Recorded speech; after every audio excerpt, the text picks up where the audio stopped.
Hello there guys and welcome back to the channel. Now as the new Battleground season is about to start, I will show you guys the exact deck that I will start my climb up the victory track with, and then, playing the GC. What potential changes I'm thinking of making, based on what else I encounter, but I have done a fair amount of friendlies in both Invade meta and this one as well. And let me tell you, the Invade meta is nasty. But before we get there, we need to get through this Coda Genesis meta. So if hashtag Coda attacker finishes punishes a special attack, they go unblockable. Otherwise, if a Genesis defender finishes special attack, they get an unblockable passive. And there will be some Genesis champions that will catch you off guard. They definitely did catch me off guard as well, because this tactic was kind of like a nothing burger in the Alliance War, and this tactic is kind of like a nothing burger in here as well, where people do not bring in champions because they're tactic champions, because it is not so significant. And then if it happens that these champions are tactic, then you can kind of get caught off guard.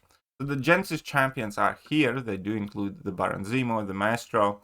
They include, Okoye, who you will never pretty much place on defense anyways. They include Null and Venom and Korg, and also Bloodstone. And for most part, you just don't really either struggle against these champions, or you just never face them. The only real ones that you will notice is Nick Fury will go unblockable after his special attacks, and you can counter it with a hashtag Coda attacker, but for most part, it's not even that big of a deal. You just push him to level 2s, and where else it can kind of be noted. So Baron Zemo is kind of making a comeback. 6-star rank 5 ascended Baron Zemos have been running around. I do have one in my deck. So that is, somewhat annoying. But again, Atuma, you're not really fussed if Atuma goes unblockable for a bit. So it's just very weird. It's really the Nick Fury that's there that you need to be careful of. I think it's Lumatrix that people could be running that could be annoying if he's unblockable, because then he would have that unblockable and untouchable passives active. Now, Maestro, again, it's not that big of a deal if Maestro is unblockable. So, you just kind of need to be aware of it. But even so far in off-season, I constantly kept forgetting about it. The main nodes that you will focus on is Conflictor, where every now and then opponent's going to get a chunk of power, shrugging off your debuffs, but more often than not, those debuffs that get shrugged off will be from Phantom Pain. When the attacker lands a hit, the defender has a 25% chance to be inflicted with a bleed debuff, dealing no damage over 7.5 seconds. And that's effectively how the meta works. So, let's go over class by class for my MVPs. So let's start with the science class. The champions that I'm currently running are Photon, obviously because Photon is amazing double purpose champion. There's not much to be said. Photon with the extra power gain obviously is quite handy. Then we do have Spider-Ham. Spider-Ham again can be annoying both ways on defense and on attack. And then I do have Silk, primarily honestly because Silk Lock is insane and I hate losing to Silk Lock, so I keep running Silk. And Luke Cage is actually doing quite well in this meta as well, because number one, he can reverse the power gain opponents get from Conflictor, and then he can switch off the Conflictor with his concussions, and then he gets extra attack from the bleeds that are on the opponent. And now, moving on to the skill class, at the moment I am running Crossbones. Crossbones can switch off this node entirely, so he's actually extra useful in this meta for sure, but still mainly, my cat's running there. Mainly there is a Photon counter. Then we do have Nick Fury, rank 3, Sig 10. That's changing soon, but again, he's still cool. And then we do have Yelena. Yelena is still a crazy defender. There aren't that many great options. Both of the metas synergize extremely well with Yelena, because number one, in this meta she gets extra power, and that means she's going to be throwing more special attacks and delaying more time. And in the other meta, she is bonkers, both offensively and defensively.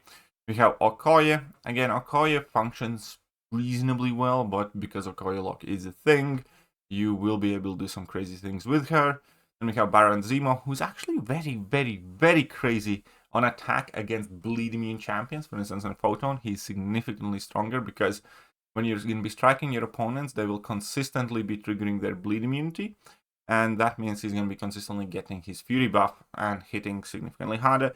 And Bullseye is a nightmare in both of the metas, so that's what I'm running there for now. Mutant class, there are several other quote-unquote trap champions you can kind of run. What you need to know is that Domino is absolutely insane. Domino is kind of rough even with a good counter here, because she gets the power gain from the Conflictor, and she can purify bleeds on her, and that means that you just need to be very, very careful, or you're gonna need level 3. Now, Bishop is another one of those trap champions. He's easier to bypass, though, because any tech champion that doesn't do energy damage will do well against him, but you can also use him in attack, so I'm not entirely sure whether Bishop's gonna remain there. I'm also running Omega Red here, because Omega Red can kind of work offensively in some of the matchups here too. Obviously, he's not the best attacker anymore by a long shot, but unless opponents are using a robot, they're gonna be taking some spore damage, and there aren't that many robots in the game. Then we have Negasonic. Negasonic is still good for majority of the skill threats. It is kind of more annoying to use her against Bullseye, but still kind of workable. I might switch her up. We'll see, potentially after the Titan opening.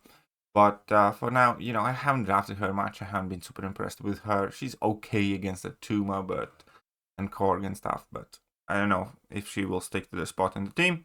Then we have Dust. Dust is a menace on defense as well, especially if she's awakened, because if she's awakened, every time she triggers her bleed immunity, she puts the debuff on the opponent, and the Dust Storm just goes up incredibly quickly.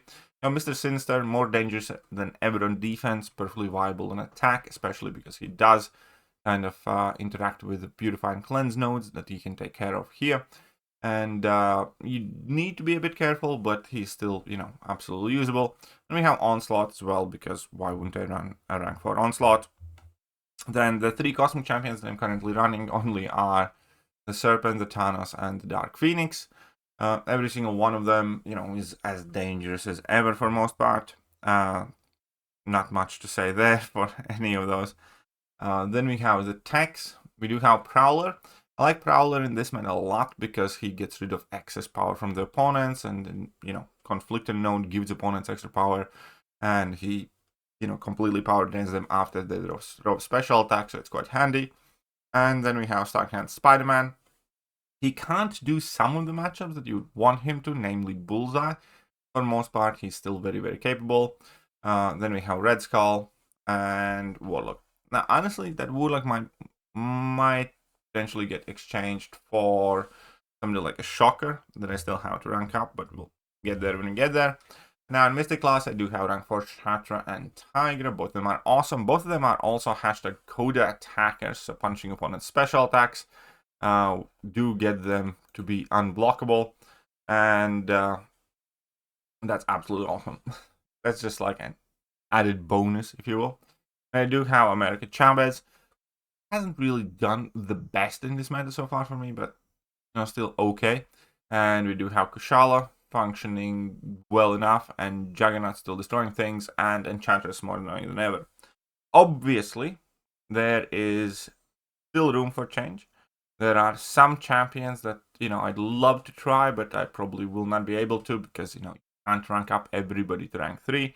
For instance, more of the hashtag code attackers that do get, you know, bursts of damage would involve Jean Grey, but I just don't have her yet. Isophine was quite decent with that extra 40% burst, but I don't know if I'd end up running her. Then there's Gentle, who is hashtag Coda, who is better than normal when you are able to punish the opponent's specials. And we have, I believe, Northstar, some people are saying was doing quite well. I know, Elf on a Shelf, but he's still kind of half decent. Also, there's Hood and Purgatory are more dangerous than normal in this meta. Wolverine Weapon X is more dangerous than normal in this meta. And, well, there you go. So, definitely still, you know, more fine-tuning need to be done. Definitely still more testing, but, you know, for most part has worked out okay. Just need to keep our eyes open, you know, what other people are finding success with, and adjust our decks accordingly. as we always do. You are more than welcome to let me in on your personal MVPs in your off-season practice. But that's it for now. I'm going to catch you guys soon. Bye-bye. Hello there guys and welcome back to the channel. So we have all the information about the next